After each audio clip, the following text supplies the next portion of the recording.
사랑하는 성도 여러분, 좋은 아침입니다. 이 아침을 새롭게 하시고 우리 영혼과 삶을 새롭게 하여 주신 주님 안에서 오늘도 감사와 기쁨, 참된 믿음과 소망을 따라 살아가는 저와 여러분이 되기를 소망합니다. 오늘은 시편 66편 6절에서부터 9절 말씀으로 새벽 기도회를 시작합니다. 하나님이 바다를 변하여 육지가 되게 하셨으므로 무리가 걸어서 강을 건너고 우리가 거기서 주로 말미암아 기뻐하였도다. 그가 그의 능력으로 영원히 다스리시며 그의 눈으로 나라를 살피시나니 거역하는 자들은 교만하지 말지어다. 만민들아 우리 하나님을 송축하며 그의 찬양 소리를 들리게 할지어다. 그는 우리 영혼을 살려두시고 우리의 실족함을 허락하지 아니하시는 주시로다. 아멘. 온 우주와 만물의 주권자가 되시고 놀라우신 은총과 사랑으로 다스리시고 인도하여 주시는 참 좋으신 주의 이름을 찬양합니다. 주의 선하심과 신실하신 은혜와 사랑 속에 시작된 이 하루, 온 우주 만물이 주의 주권과 다스림에 순복하며 그 질서를 따라 운행되듯 우리도 주의 뜻과 말씀의 순종으로 살아가게 하시고 그 믿음의 삶을 통해서 주의 영광을 나타내고 주의 아름다운 역사들이 성취되게 하여 주시옵소서. 주의 뜻에서 벗어난 생각과 마음과 행동은 버리게 하시고 주의 선하시고 기뻐하시고 온전하신 뜻을 이루기를 기쁨과 즐거움으로 삼고 충성과 헌신의 삶을 이뤄가는 거룩한 주의 자녀 백성 되게 하여 주시옵소서. 감사하며 예수님의 이름으로 기도합니다. 아멘. 오늘 우리에게 주시는 하나님의 말씀은 예레미야서 43장 8절에서부터 13절의 말씀입니다. 다바네스에서 여호와의 말씀이 예레미야에게 임하여 이르시되 너는 유다 사람의 눈앞에서 내 손으로 큰 돌 여러 개를 가져다가 다바네스에 있는 바로의 궁전 대문의 벽돌로 쌓은 축대에 진흙으로 감추라. 그리고 너는 그들에게 말하기를 만군의 여호와 이스라엘의 하나님께서 이와 같이 말씀하시되 보라 내가 내 종 바벨론의 느부갓네살 왕을 불러오리니 그가 그의 왕좌를 내가 감추게 한 이 돌들 위에 놓고 또 그 화려한 큰 장막을 그 위에 치리라. 그가 와서 애굽 땅을 치고 죽일 자는 죽이고 사로잡을 자는 사로잡고 칼로 칠 자는 칼로 칠 것이라. 내가 애굽 신들의 신당들을 불지르리라. 느부갓네살이 그들을 불사르며 그들을 사로잡을 것이요 목자가 그의 몸에 옷을 두름같이 애굽 땅을 자기 몸에 두르고 평안히 그곳을 떠날 것이며 그가 또 애굽 땅 베스메스의 석상들을 깨뜨리고 애굽 신들의 신당들을 불사르리라 하셨다 할지니라 하시니라. 아멘. 주의 백성인 남유다 백성들은 예레미야 선지자를 통해서 하나님의 뜻을 묻고 따르겠다고 다짐도 했습니다. 하지만 그 고백과 다짐을 마치 가을날 낙엽이 바람에 뒹구듯이 쉽게 뒤집어 버리고 심지어 주의 말씀을 전한 예레미야 선지자를 그동안 그 백성들이 말했던 바와 같이 거짓 선지자로 몰아세우며 하나님의 뜻을 거부하며 하나님의 낯을 피하고 그들이 동경해 오던 애굽으로 도망을 쳤습니다. 그들이 하나님의 은혜와 약속을 저버리고 애굽으로 간 결정에는 남유다를 멸망시킨 바벨론에 대한 두려움과 그들에 대한 반감 때문이며 다른 면에서는 고대로부터 고대 근동의 패권국인 애굽과 이 바벨론을 견주어 볼 때에 신흥 국가에 지나지 않은 바벨론을 의지하는 것은 어리석은 결정이라 여겨졌기 때문입니다. 그러나 그들의 마음에 어떠하든지 또 그들의 눈에 어떻게 보이든지 하나님의 주권 아래서 볼 때에 주의 백성들의 교만과 완악함, 이 우상 숭배의 죄악을 심판하시며 회개하기 위한 도구로 바벨론이 쓰여졌음을 그들은 알지 못했습니다. 단지 자신들의 상황과 입장에서 좁은 소견으로만 보려고 했습니다.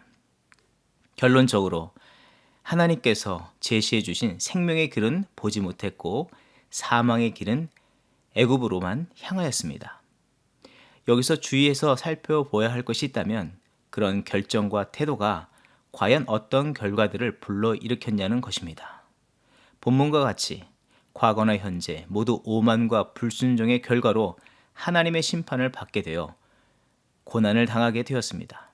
그런데 더더욱 무서운 일은 예레미야 42장 14절 이하의 말씀, 또 너희가 말하기를 아니라 우리는 전쟁도 보이지 아니하며 나팔 소리도 들리지 아니하며 양식의 궁핍도 당하지 아니하는 애굽 땅으로 들어가 살리라 하면 잘못되리라. 17절의 말씀. 무릇 애굽으로 들어가서 거기에 머물러 살기로 고집하는 모든 사람은 이와 같이 되리니 곧 칼과 기근과 전염병에 죽을 것인즉 내가 그들에게 내리는 재난을 벗어나서 남을 자 없으리라.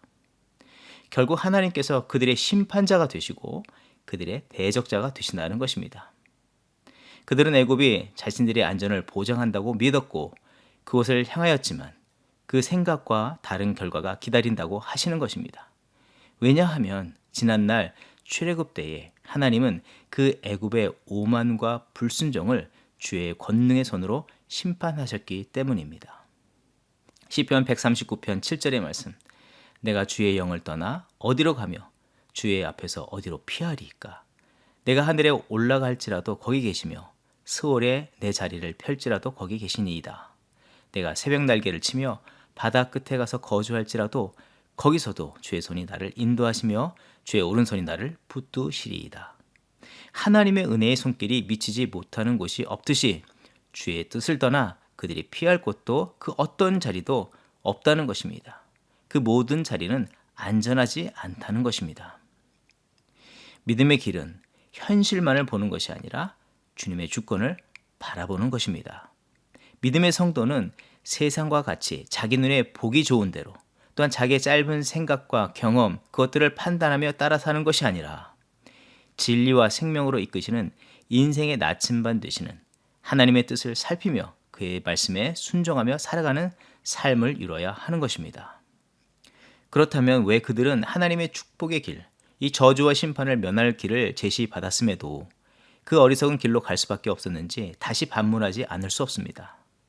앞서서 두려움과 자기의 장점, 이 갈망을 앞세우다가 불순종하게 되었다고 말씀을 나누었는데 끝내 하나님께 등을 돌리며 불순종하는 이유를 다시 한번 살피면 그 두려움이라는 생각과 감정, 자기들의 판단과 갈망에만 몰입했고 그것을 절대화했기 때문이라 할 수 있습니다. 어떤 일의 성취와 좋은 결과들은 그 분야에 집중하고 몰입할 때 얻어집니다. 위대한 발명가 에디슨이나 위대한 작곡가 베토벤이나 모차르트 같은 인물들을 보시기 바랍니다. 그 분야에 몰입하고 열심을 낸 사람들이 있기에 훌륭한 발명품과 곡들이 만들어졌습니다. 그러나 그릇된 것에 몰입하고 헛된 것을 붙잡으려고 하면 할수록 얻는 것이 아니라 잃어버리고 퇴보하게 되어버립니다. 히틀러의 그릇된 생각과 판단들, 그것에 과중하게 몰입한 결과 온 세상이 전쟁의 불구덩이에 빠지게 되었습니다. 수많은 자들이 고통을 당하고 역사는 퇴보하게 되지 않았습니까? 현대에도 이슬람의 거짓된 영과 가치와 문화에 몰입한 자들에 의해서 오늘도 근심과 두려움, 사망의 고통에 쓰러지는 자들이 무수히 많고 그 나라와 백성은 이 시대의 흐름에 역행하는 길로 나아가고 있는 것입니다. 이것이 과거에 어떤 좋지 못했던 역사적 결과이거나 어떤 특정한 한 인물이나 또 어떤 나라만의 문제가 아니라 우리 자신의 삶, 자녀, 가정, 교회도 동일하다는 것입니다. 우리는 우리 눈에 보여지고 느껴지는 것들, 곧 감정, 생각, 경험, 판단, 상황, 환경 등 유한하고 제한적이고 연약한 것들을 절대적인 것으로 삼고 몰입해서는 안 됩니다. 가령 우리 속담에 물에 빠진 사람은 지푸라기라도 잡는다는 속담이 있듯이 물에 빠진 경우 생존을 위해서 본능적으로 무엇인가를 붙잡으려고 모든 힘을 쏟고 몰입하게 되지만 실제 그런 상황에 놓일 때는 당황하고 조급하여서 지푸라기와 같은 헛된 것을 잡고자 모든 힘을 낭비해서는 안 됩니다. 그 순간은 도리어 힘을 빼고 가만히 상황을 더욱더 잘 분별하고 무엇을 붙잡아야 할지 살피는 것이 옳은 판단이자 행동들입니다.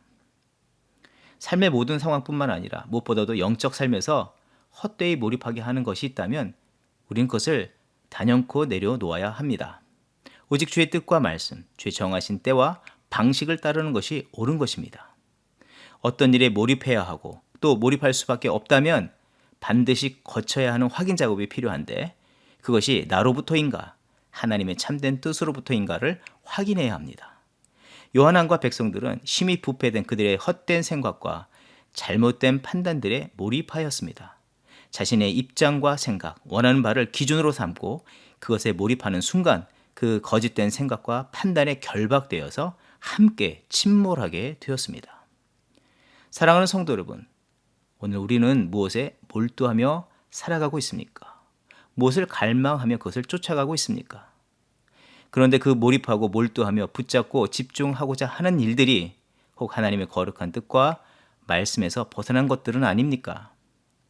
육신적인 만족과 자랑과 욕심을 위해서 불의하고 부정직한 일에 모든 삶을 집중하고 있지는 않습니까? 혹 만나게 된 위기로 인해서 두려움과 염려가 엄습하게 될 때 내가 옳다고 여기고 안전하다 여기며 내게 만족을 줄 것이라 여기는 어떤 것에 그런 것들이 눈앞에 나타날지라도 그 상황에 몰입하고 집중하기보다 모든 것에 완전하시고 오르신 하나님께 더욱 집중하고 그분께 모든 문제를 들고 나아가는 것이 가장 우리에게 옳은 것들이라는 것입니다. 여호수아서 20장 3절의 말씀, 부지 중에 실수로 사람을 죽인 자를 그리로 도망하게 하라.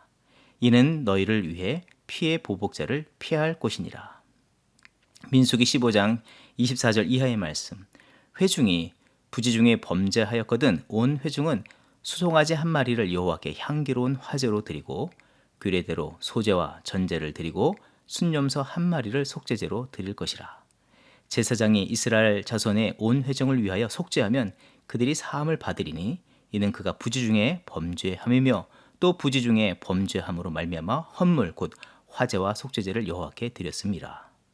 부지 중에 이웃을 살인하거나 하나님께 죄를 범하였을 때에 그 문제에 몰입할 수 있을 것입니다. 그렇지만 그 문제에 몰입하여 자신들의 옳은 판단, 결정, 힘으로 그 문제를 극복할 수 있는 것은 아닙니다. 하나님의 정하신 뜻과 방법, 제도, 즉 하나님께 나아가는 믿음의 삶으로 나아갈 때에 해결함을 받을 수 있다고 말씀해 주시는 것입니다. 선지자 예레미야는 자신을 거짓된 선지자로 매도하는 그 사람들 앞에서도 그들의 거짓된 소리에 몰입하지도 또 그들의 뜻에 동조하지도 않았습니다. 오직 그는 하나님께 더욱 집중했고 하나님의 관심사에 자신의 삶을 드리려고 힘썼습니다. 베드로전서 5장 7절의 말씀, 너희 염려를 다 주께 맡기라. 이는 그가 너희를 돌보심이라. 잠언 10장 9절의 말씀, 바른 길로 행하는 자는 걸음이 평안하려니와 굽은 길로 행하는 자는 드러나리라. 오늘 우리는 헛된 것들에 몰입하라고 유혹하는 세대 속에서 온전히 하나님께 몰입하여 산 예레미야의 모습을 보게 되었습니다. 주의 뜻과 말씀, 그 길에 집중하며 참된 승리의 삶을 이뤄가는 예레미야처럼 그런 삶을 이루는 저와 여러분의 삶이 되기를 주의 이름으로 축원드립니다. 기도하겠습니다. 사랑의 주 하나님 감사합니다.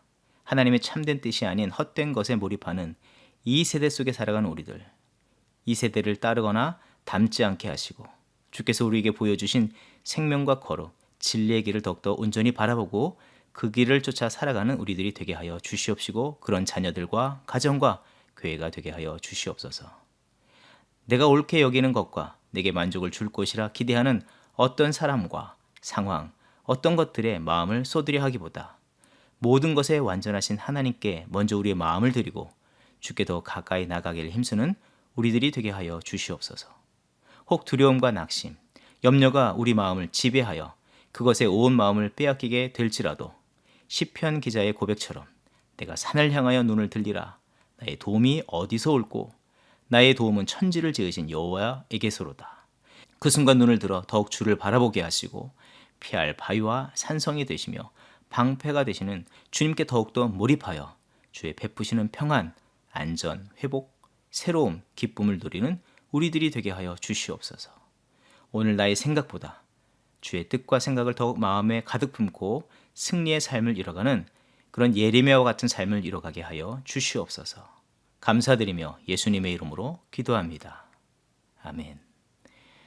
이 시간 중보 기도의 제목을 나누며 기도의 자리로 나아갑니다. 먼저는 자녀 세대와 부모 세대를 위해서 기도합니다. 우리 자녀들을 하나님께서 지켜주시기를 원할 때에 하나님의 법도와 어긋나는 세속적인 가치관을 따르지 않게 하시고 그것을 잘 분별하며 하나님의 거룩한 뜻 안에서 아름답게 성장되어지는 우리 자녀들이 되게 하여 주시고 학부형들에게 특별하게 은혜를 더하여 주셔서 우리 자녀들을 그렇게 믿음 가운데 온전히 양육하게 하여 주시옵소서. 이 시대를 잘 분별하며 거룩한 뜻을 우리 자녀들에게 전해줄 수 있는 그런 부모 세대가 되게 하옵소서. 계속해서 기도할 때에 교회 영적 지도자를 위해서 기도합니다. 목회팀과 당회가 이 코로나 팬데믹 상황과 또 앞으로 있을 교회 창립 50주년을 바라보면서 하나님께서 우리에게 원하시고 기뻐하시는 뜻이 무엇인지를 잘 분별하며 교회와 성도들을 이끌어가게 하여 주시옵소서. 무엇보다도 하나님의 말씀에 순종하며 겸손으로 모든 일들을 감당하게 하시고 연약한 성도들과 이 세대의 그리스도 밖에 있는 자들에게 복음을 온전히 증거하는 일에 모든 마음을 쏟을 수 있는 그런 지도자, 또 그런 교회와 성도가 되게 하여 주시옵소서. 합심으로 기도하겠습니다.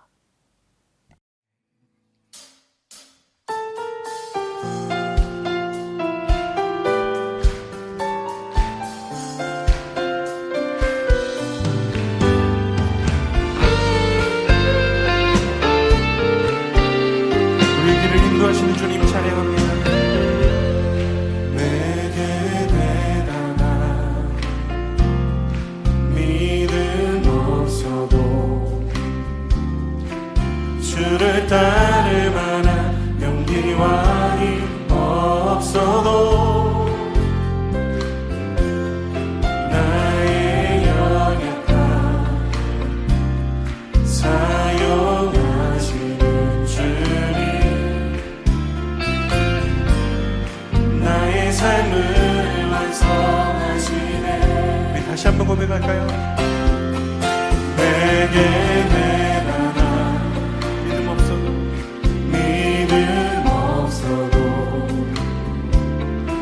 주를 따를 만한 용기와 힘 없어도 나의 연약한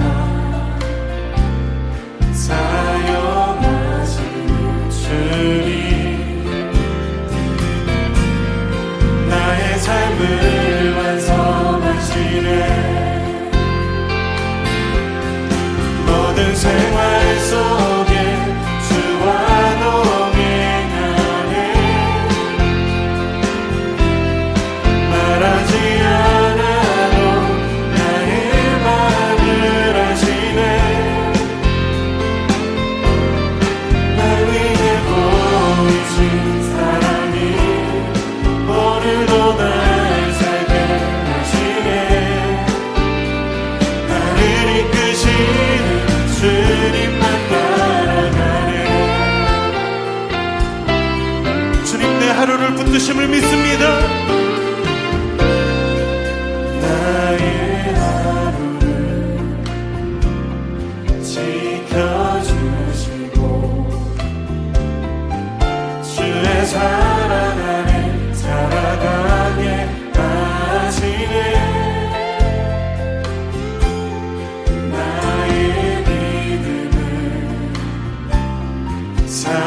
사용하시는 주님 나의 삶을 기대 주님 앞에 나아갑니다.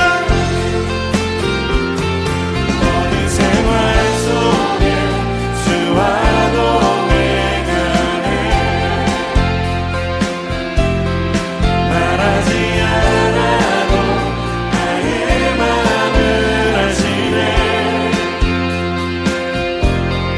나 위해 보이신 사랑이 오늘도 날 살게 하시네.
우리 연약함 하시는 주님, 말하지 않아도 나의 마음을 아시네. 우리를 기뻐하시는 주님, 나 위에 보이신 사랑이 오늘도 날 살게 하시네.